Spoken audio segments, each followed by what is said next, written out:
Boy, that's some pretty lousy intro music right there. I couldn't even hear it.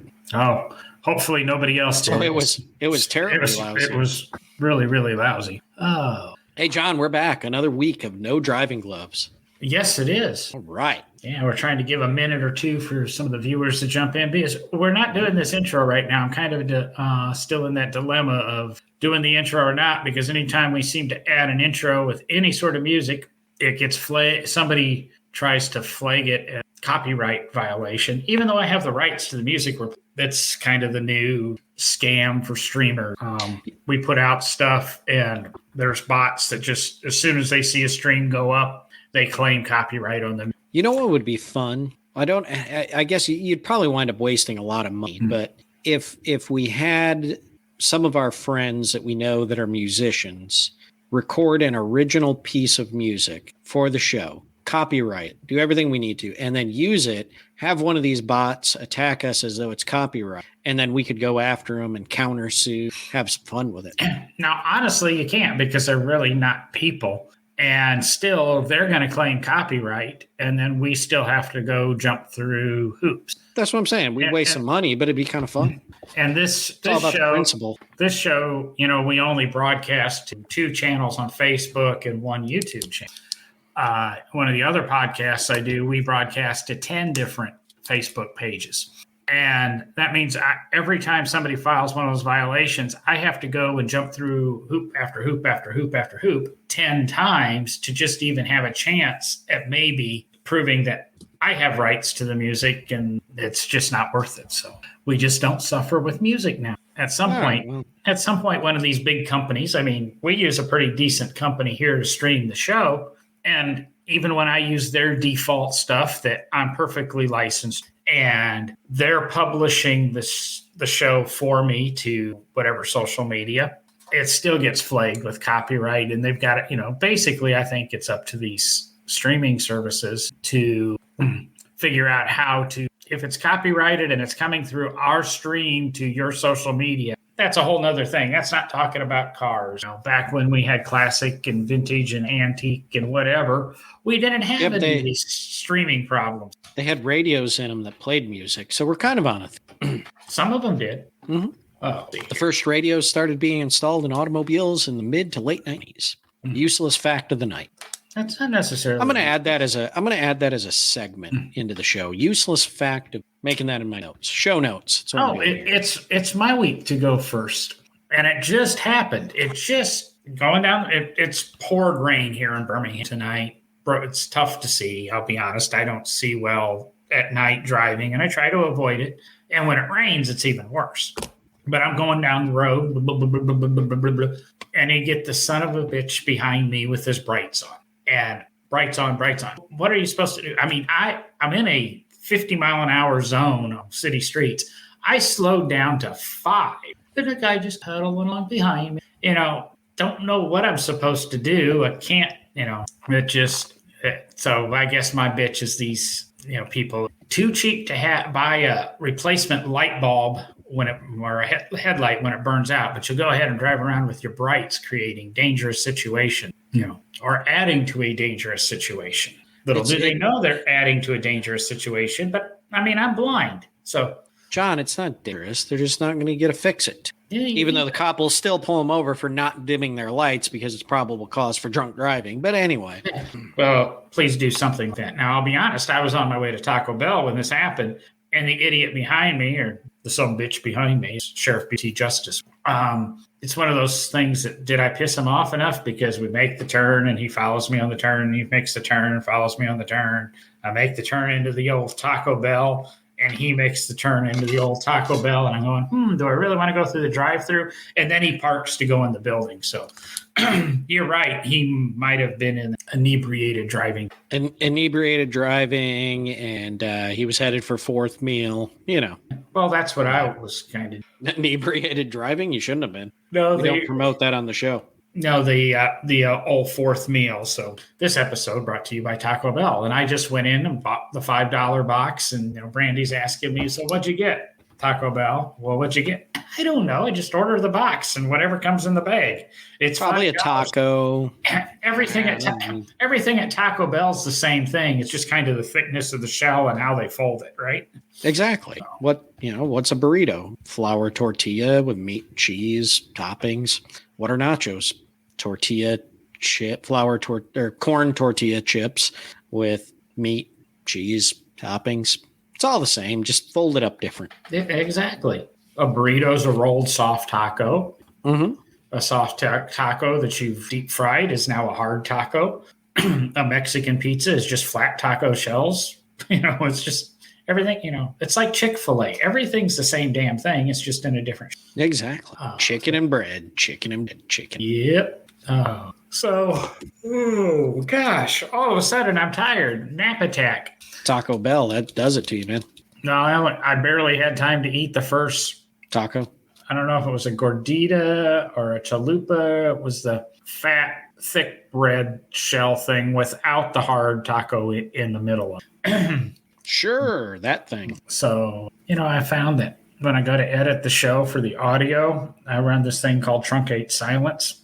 And any silence that's longer than a half a second, it reduces to a half a second.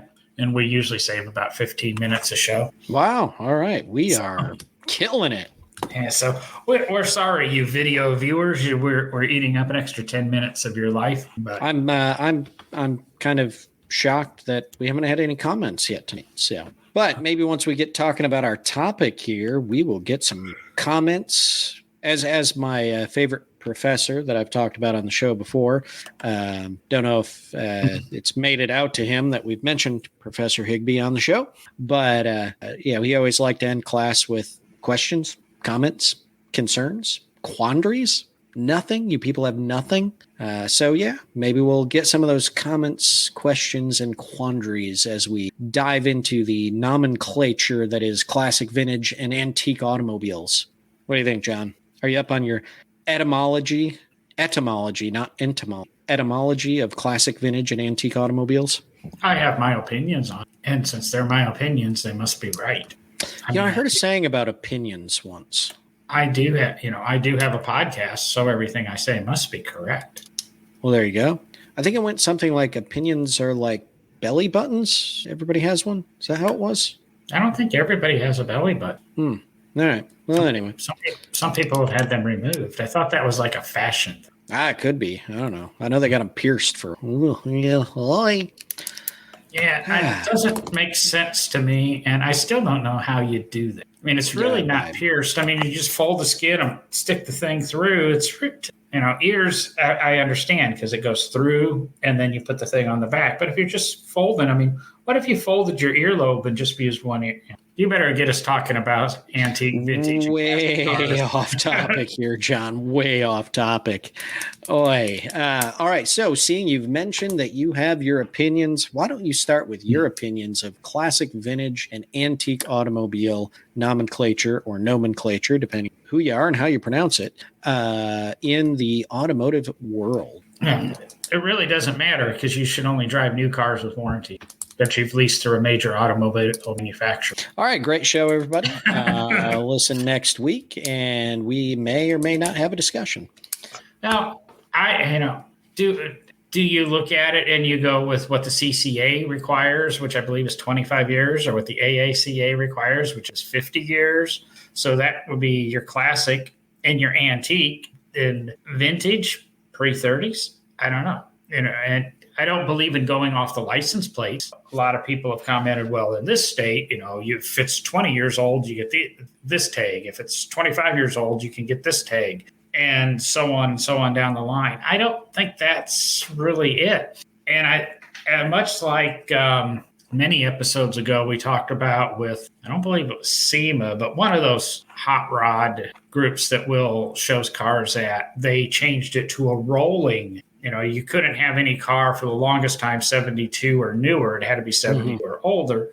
And then they changed it to 1987 and it made it a kind of a rolling year.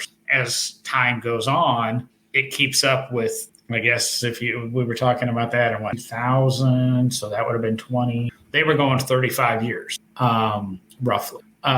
So is it 35 years? And to me, I don't think it's a time thing. I almost look at it as cars. A classic is kind of older and maybe something that my parents would have. Vintage, I think, starts coming. Vintage to me is older with some value. And antique is something like my grandparents or my great grandparents might. And it kind of still gives it that rolling time frame and such.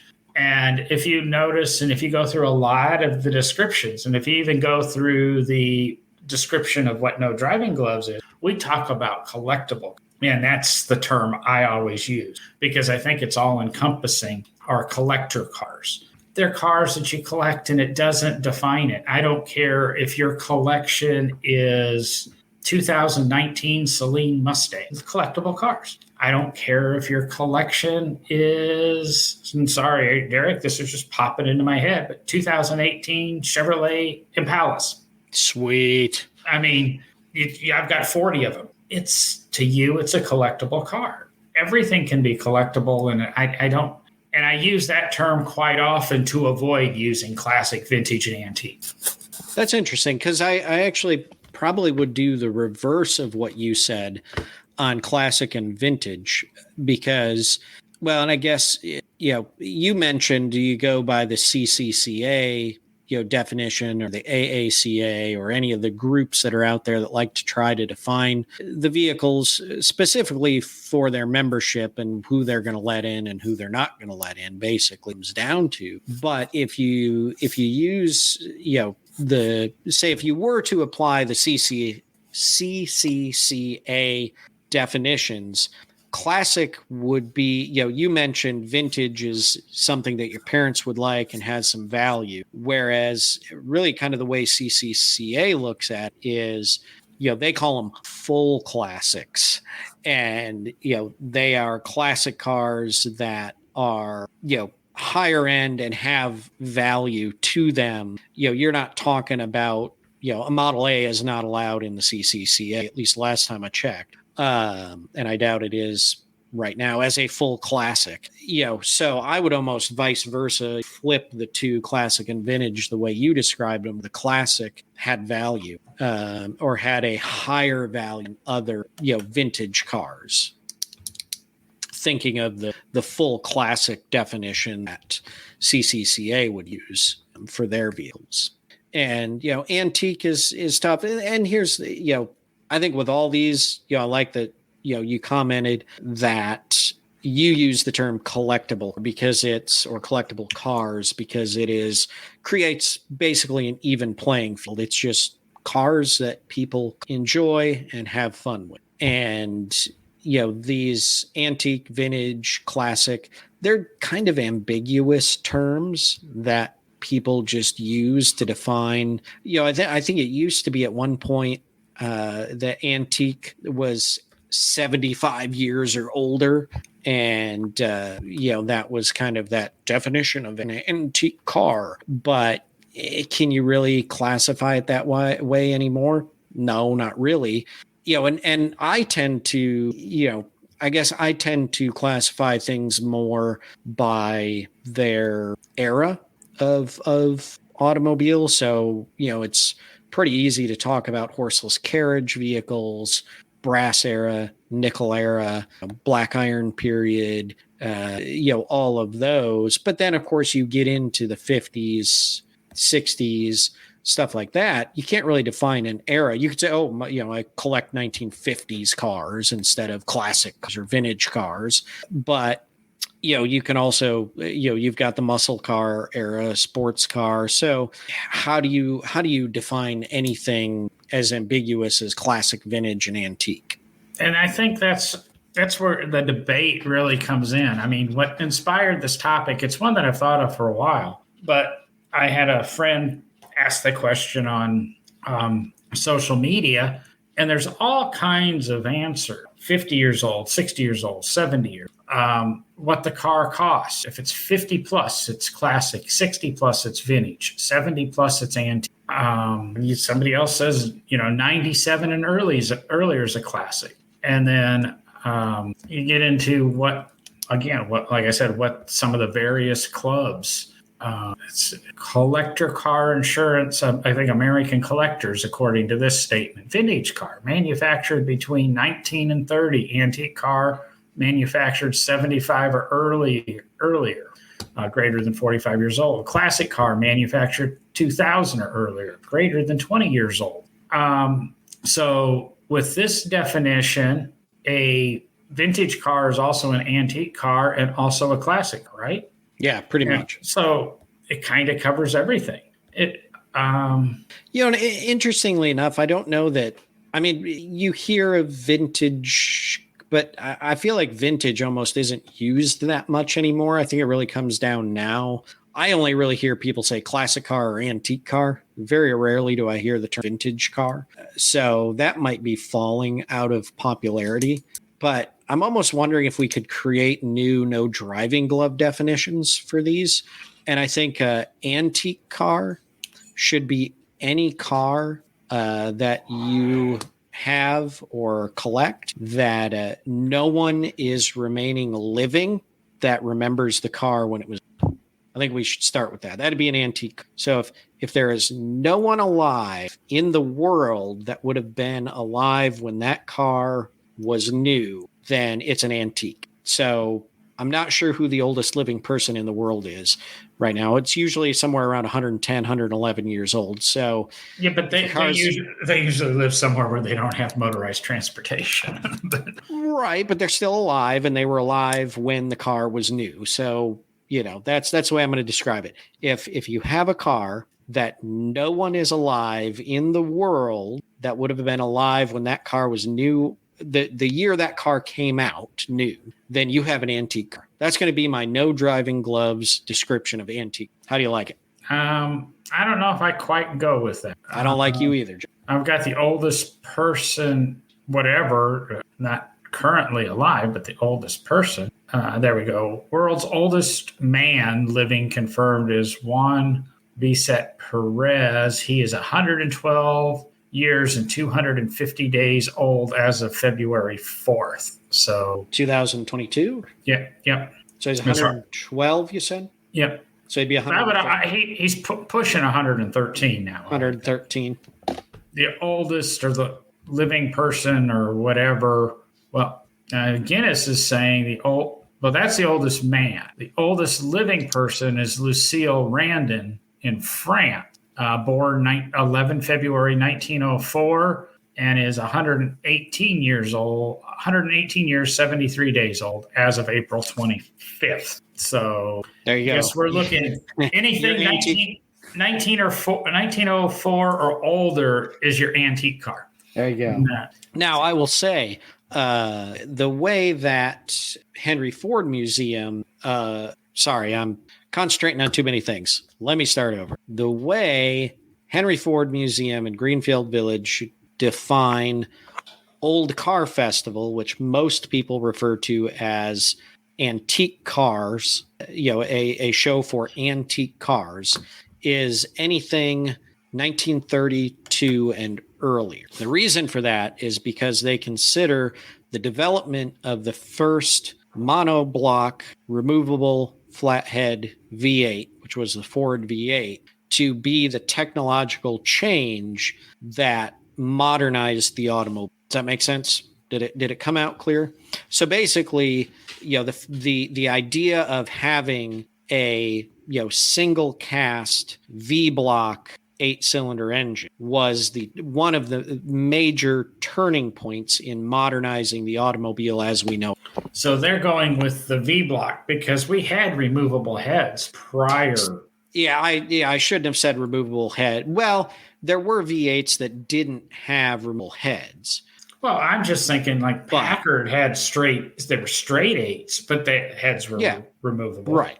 But it was the idea of casting a single cast block that was a V8, had removable heads, was basically your modern day V. Okay.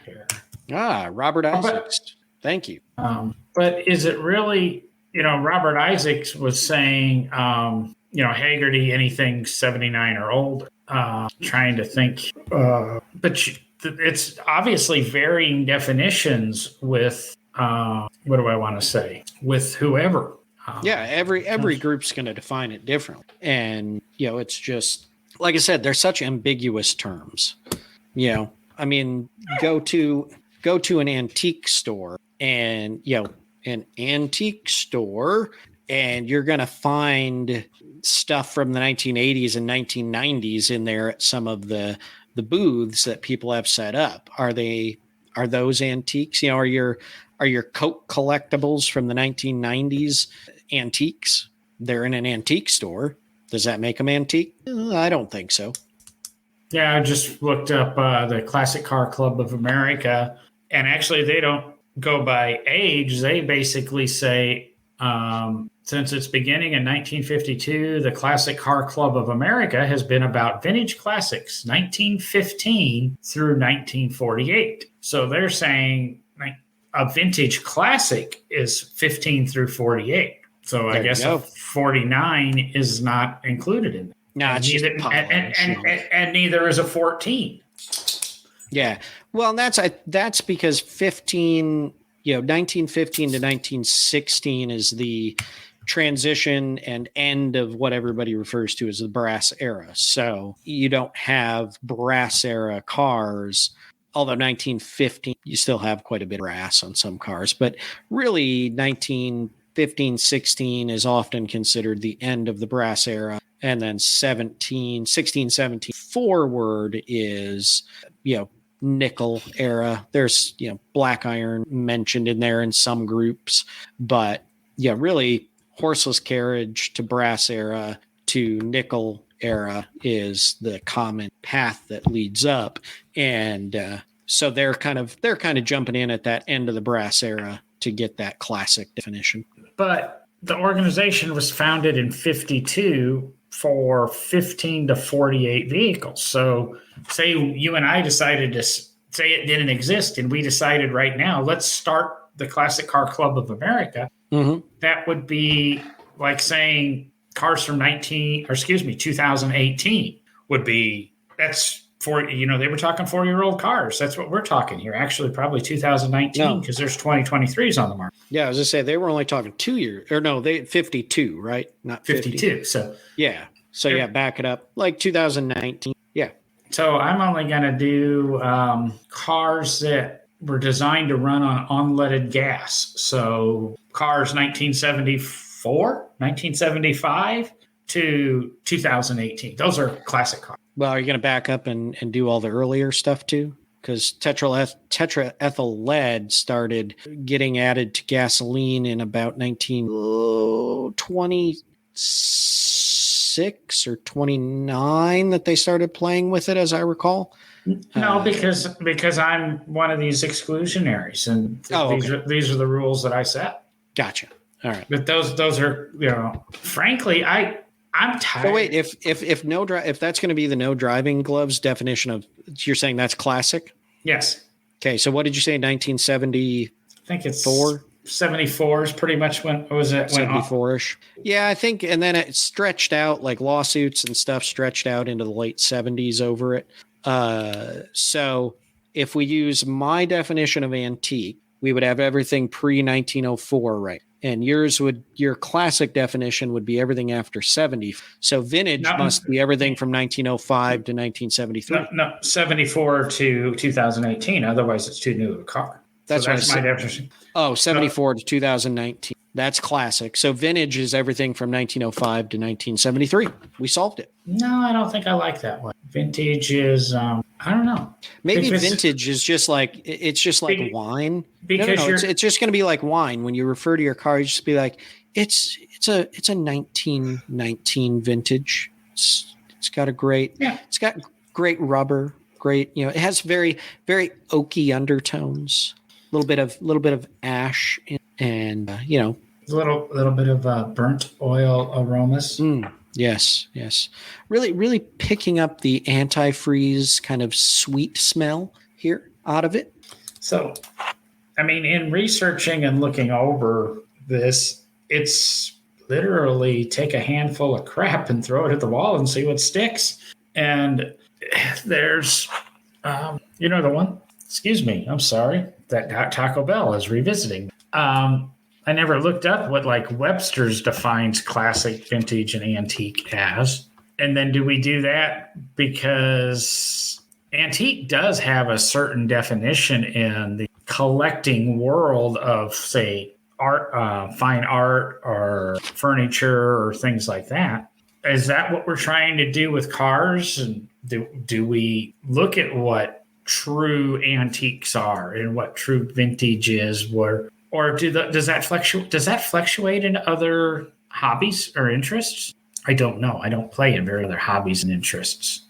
I think it does. I mean, it goes back to the antique store. And even if you go into high-end antique stores, there's no real limit on what they're going to put in there.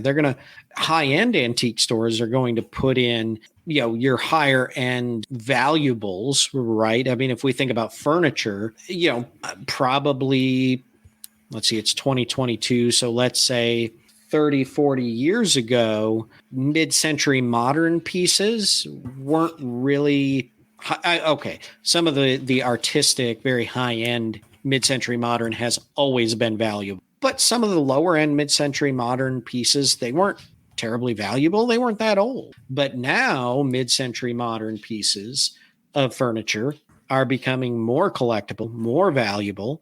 And I mean, mid-century modern automobiles, I hate to say it, styling cues of automobiles come from the art world. They come from what's going on in society and culture. So we have Art Deco inspired automobiles. We have Art Nouveau inspired automobiles. We have mid-century modern inspired automobiles. It's all part of that, what's going on. And so, as time goes by, those pieces are going to change and become more interesting to the collectors. So, yeah, I mean, I think in the antique furniture hobby, all of those, I mean, I will say this, in the art world, I don't think I've ever heard anyone refer to a piece of art as an antique piece of art. It's just simply art. Right. I mean, you've never heard somebody say, "Oh, we should run down to the Met this weekend and check out the antique Van Goghs." No, it's just we should go see the Van Gogh exhibit or the Michelangelo exhibit. Not, that antique sculpture that Michelangelo did. But wouldn't you get the antique Ming vases? I've heard that before. Or the but that's not. That's not. It is a type of art, right? Because they're lumped in that, but they are decorative arts, and they tend to be objects that are, when they were created, really were more for, I hate to say pedestrian use, but they were for a purpose of putting something in, right? One of the vases, things like that, flowers, whatever they were putting in those. A piece of art, be it a painting, a sculpture, defining it as, let's call it fine art, although some deck art falls into fine art. That's where you don't hear these antique, vintage, and classic terms. I don't know, maybe I'm going off on a terrible tangent, but it's all because, and in our discussions in this past week over this topic, I sent a text to you saying, oddly, this is very apropos because I'm working on a paper on this in the automotive museum field on nomenclature that we use, why we use it, whether or not it's right.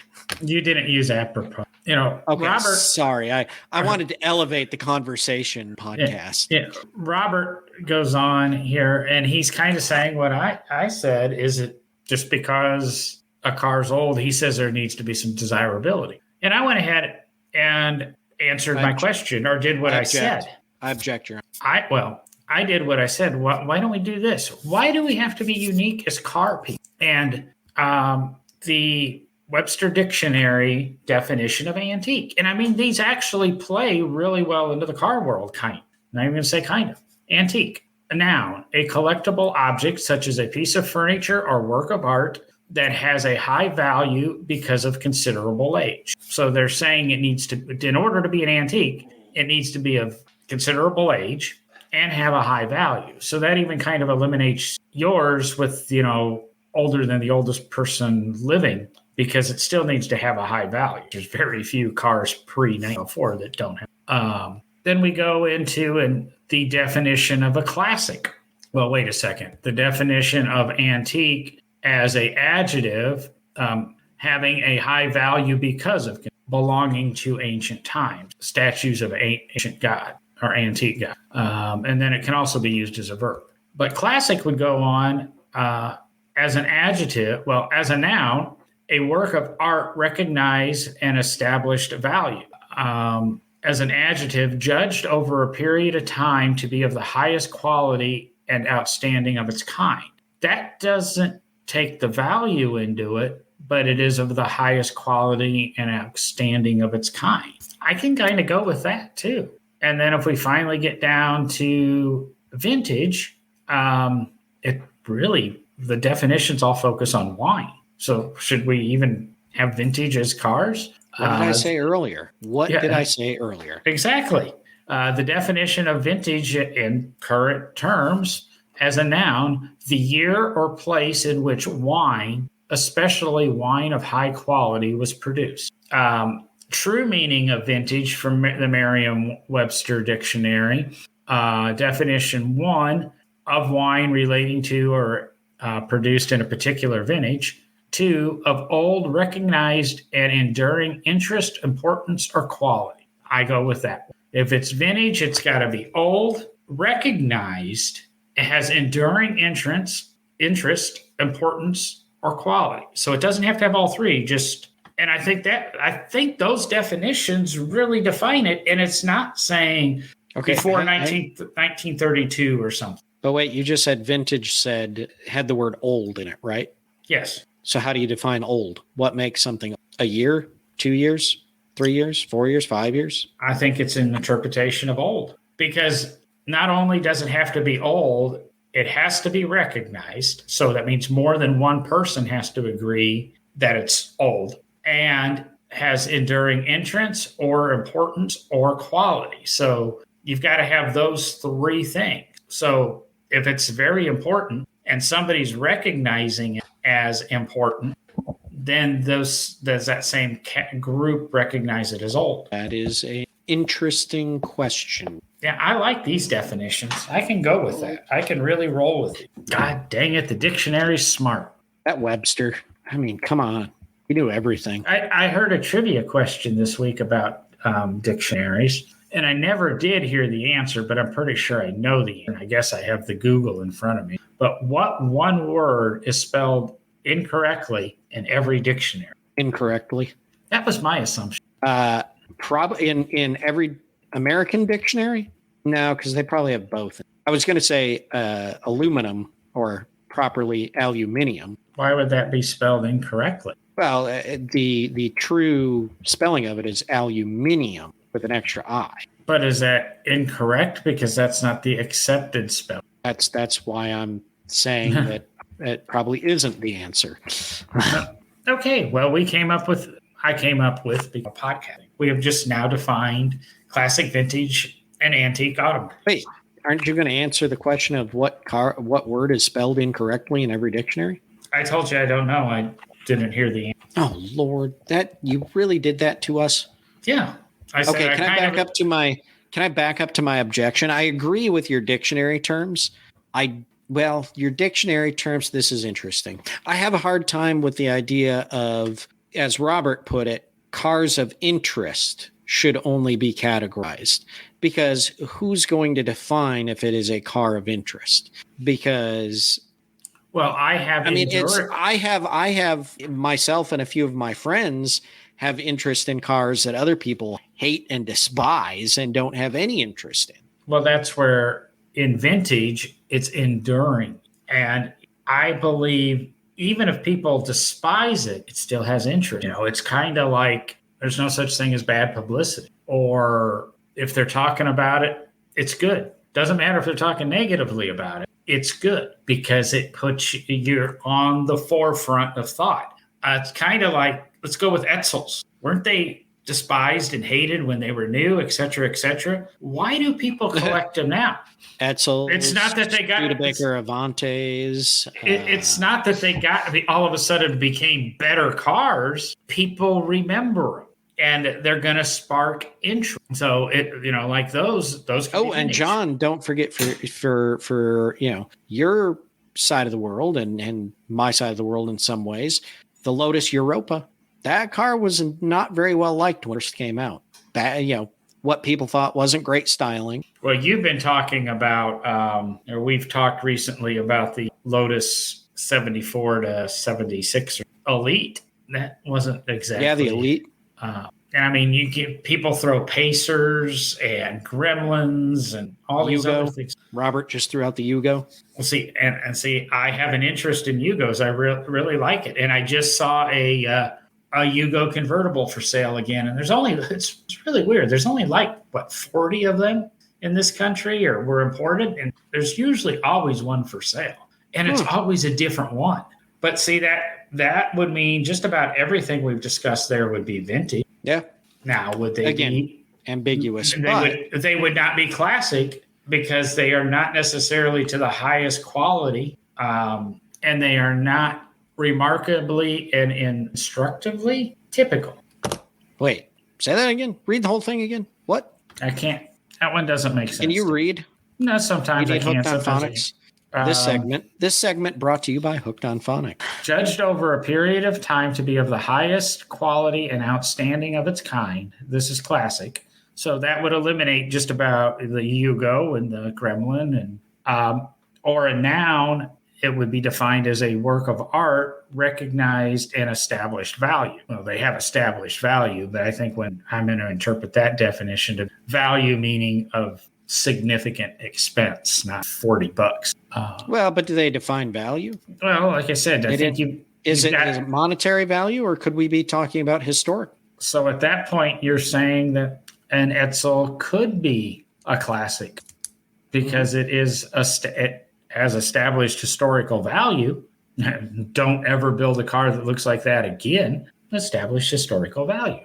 And then antique, a collectible object such as a piece of furniture or work of art that has a high value because of its considerable age. So antique does get us, it's got to have considerable age, which kind of goes back to the old thing with vintage. But it has to have a high value where vintage doesn't have to have the high value. This is very interesting. Not where I thought this conversation was going to go this evening. I'm liking it. Yeah, so I mean, when you're really, I guess, looking at the definitions of these, we have to, I think we need to step out of the car world and actually think about it. And all the definitions that were given, everybody always tries to define it by a year. That's not what any of these words actually mean in the English language. This is this is literally exactly what the paper I'm writing is about. It's so perfect. It is so perfect. Well, now you've got an audio version. You can except for mine goes deeper into many other words. So, well, we only have as much time as we want to take because it's a podcast. Nothing irritates me more than when you're listening to a podcast and think, well, we've got time for one last question. You've got time for 80 questions if you don't want to get up from your computer and microphone. Just got to. Yeah, but we also don't want to bore our listeners. Well, I was just going to say, like an hour is. That's one thing. It doesn't matter how long your podcast is, as long as you're providing value. It's if you only go. So it's an antique podcast or a vintage podcast. One was providing value. Significant value, which just throws everything out of the water. Robert, it would not be antique. It would. Robert's comment was sometimes old is just old and has no value. He just defined John Viviani. Yeah, you want to see my value? I'll push end the show, and then everybody will be sitting out there lost. Yes.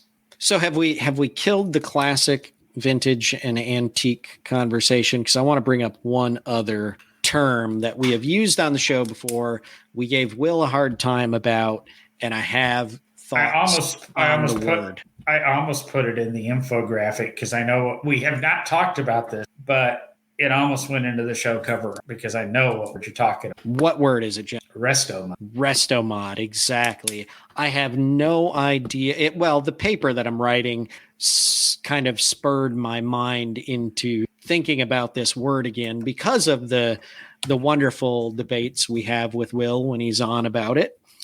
But I think I've come up with an idea of what it could define rather than what it currently does define. Because right now, and Will and I think you, that Restomod really, as it's being thrown around and used today, is simply a new word for a hot rod or a street, whichever way you want to define hot rod or street rod. Well, because the Restomods are using LS swapped engines and, blah, blah, blah, blah. They're hot rodding or street rodding the car. They're basically nearly fully customizing the car and calling it a Restomod. But I think if we were to break that down, that word is restoration modification, right? So it's a modified restoration. I think if you go back to the episode that we originally got in that debate, I believe that was the definition that I proposed. What? Which one? A modified restoration. Right, but did we clarify what that would mean? No, because Will didn't like it. Well, right, but I think if we didn't get into the discussion of what that means, then it's useless to just say it because I just started kind of thinking about this and diving into it. And I really think where that needs to fall is, and my mind immediately went to a lot of, here we'll use the word antique car, early car collectors, brass era and a nickel era and all those eras, Model T era car collectors that often do tours will add some type of upgraded or modified braking system to their car, even though it is restored exactly as it would have come out of the factory. They restore it all the way to that point, and then they simply add or modify a better braking system so that it's safer on the road. Occasionally, they'll add sometimes a period overdrive or sometimes a not period overdrive to the car. I guess to me, that Restomod should be applied to cars that are, let's call it nearly, restored to factory specifications, but have what I would call very minor modifications for, let's call it safety or, comfort, adding vintage air to your collector car and, instead of a manual transmission, having a automatic transmission put in it to make it easier to drive. I think that's kind of where that Restomod term needs to be used.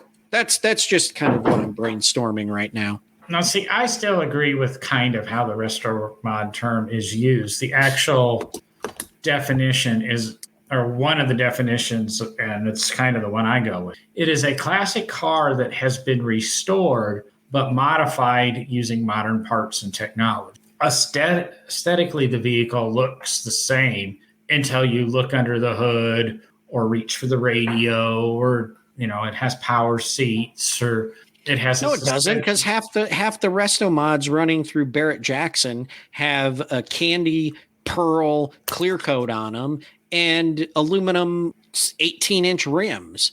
They look nothing like factory. No, that's modified with modern parts and technology. You're putting modern wheels on it and tires. Then you haven't restored the car. Oh. If you're restoring the car, it uses parts. That's where both you and Will get stuck. They never say restoring it original. They're saying a car that has been restored but modified.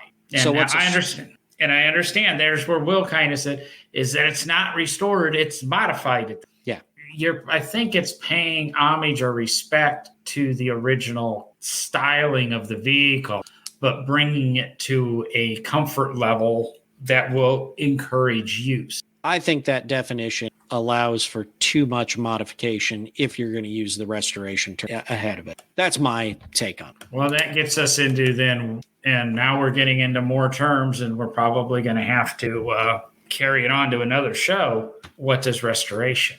What is a restored car? Exactly. So, what is an over-restored car? What did you say I was there, Derek? Was I classic, vintage, or antique? No, I said you're just old. Sometimes old is just old and has no value. Okay, well, and then you just answered Robert's question there, too. All of our listeners have value, John. It's the hosts that have no value. You young whippersnapper, you. Yeah. Hey, whatever. I don't care. Well, I'm not in my 40s yet. I think for once, No Driving Gloves might have actually answered the question, the topic. Look up the damn word in the dictionary, and that's the way we go. It doesn't matter if it's applying to a car, a vase, a table, a chair. I think I already said a vase. I mean, doesn't matter what it's applying to. Look up the modifier. It is a vintage car, a vintage plant. It is a vintage chair. It is an antique, car. It is an antique set of silverware. It is an antique goblet.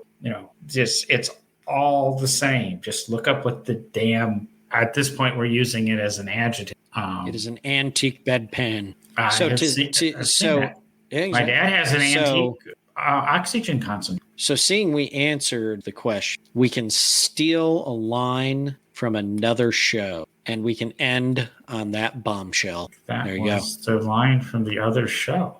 That's what I'm saying. I can't steal Jeremy Clarkson, Top Gear. And that's bombshell.